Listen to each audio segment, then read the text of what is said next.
BPSC TRE 3.0 की परीक्षा परिणाम के बाद अभी डॉक्यूमेंट वेरिफिकेशन होना बाकी है। आप इस काउंसलिंग प्रक्रिया के बाद की अगर हम बात करें तो आपका ट्रेनिंग सेशन जो है वो चलेगा आपका 15 दिन का 2 सप्ताह का। उसके बाद हम बात करें स्कूल से टैगिंग का प्रोसेस, फिर स्कूल में पदस्थापन। यहाँ पर अब एक सवाल आप यहाँ पर देख पा रहे होंगे कि होम डिस्ट्रिक्ट कितना नंबर पर मिलेगा। हम अपने कैटेगरी से 13 नंबर ज़्यादा हैं, क्या मिल सकता है होम डिस्ट्रिक्ट।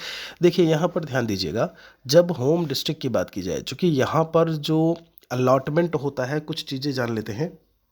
पहली चीज़, स्कूल का अलॉटमेंट जो है वो रैंडमाइजेशन के आधार पर होता है, मतलब रैंडम तरीके से आपको कहीं भी किसी भी ज़िले में किसी भी स्कूल में भेजा जा सकता है।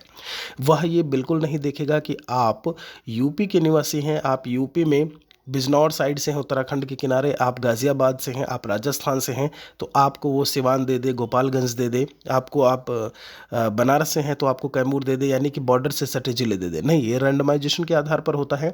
आपको कहीं भी भेजा जा सकता है। आपको पश्चिम बंगाल, पूर्णिया, किशनगंज, वहाँ पश्चिम बंगाल के किनारे भेजा जा सकता है। तो इस चीज़ को याद रखिएगा कि होम डिस्ट्रिक्ट वाली बात जो है कहीं से भी उस पर लागू नहीं होती है कि वह आपको मिलेगा ही मिलेगा।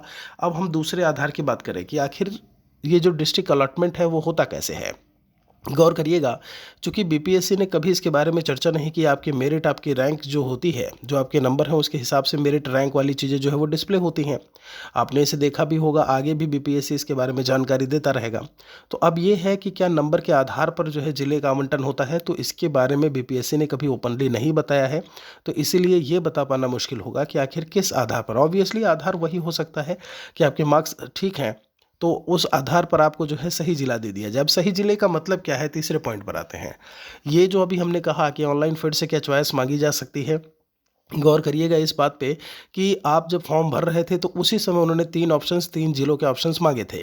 अब आपने अगर सिवान, सारण, छपरा करके डाल रखा है, सिवान, सारण और आपने मुजफ्फरपुर डाल रखा है, तो यहाँ पर ध्यान दीजिएगा कि इन्हीं तीनों में से आपको वो सबसे पहले, आपकी रैंक भी अच्छी है, सारी कुछ है, चीज़ें हैं, तो आपको पहले हो सकता है लगा हो कि ये जो है परीक्षा का केंद्र हमसे मांगा जा रहा है, लेकिन वो पोस्टिंग का केंद्र था। ऐसे में टीआरई 1 में तो जानकारी नहीं थी, लेकिन टीआरई 2, टीआरई 3 में लगातार हम बताते आ रहे थे कि ये पोस्टिंग की बात है, यहाँ पर आपको पोस्टिंग मिलेगी। तो आपके नंबर अच्छे भी हैं, तो आप अगर ये सोचें कि पटना जो है वो राजधानी है, वहाँ मिल जाए, तो वहाँ आपको नहीं मिलेगा।